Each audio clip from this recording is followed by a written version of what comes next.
Okay, number 3 rule, always clearly communicate your proposal.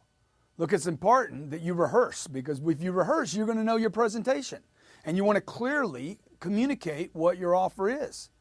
You don't want to mumble. You don't want to cover your mouth. You don't want to barely speak. I think we can do this for you. No, man, you want to speak it out there. You want to speak clearly and confidently so that your offer is communicated in a manner that suggests optimism, pride, and credibility.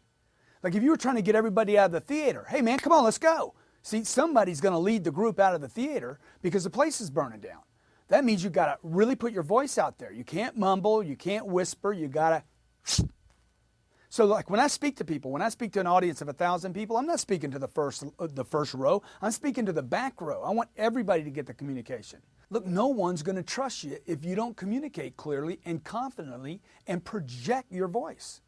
Have you ever known somebody that whispers and they're always talking this really low tone and you're always having to say, what'd you say? What'd you say? It's a little freaking game they play, okay? They're trying to pull you into them. They don't know they're playing this game, but you're always saying, what'd you say? What'd you say? Do you trust that communication? Probably not. Do you value it? Would you give it credibility? Probably not. Look, you need to practice this delivery. Do not just assume because you know how to talk that you're communicating clearly. They're completely different things. Now, what I did to learn this skill is I practiced with recorders and video.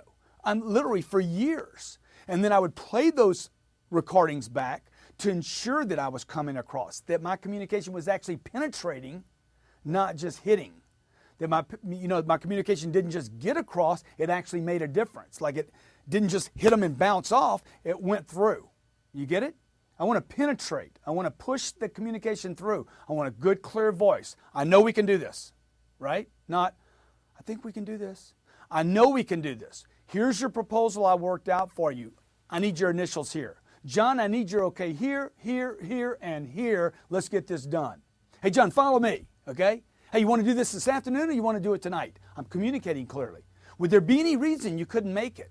Look, the communication, that penetrating communication where you're actually pushing through, okay, is as important as the words you're going to say.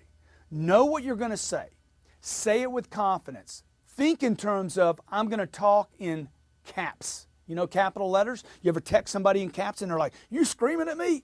We don't want to scream at people, but we do want to communicate, and we want to communicate clearly. And this is going to take you practice, drill, rehearse, not just you testing. Okay? So communicate how? Clearly.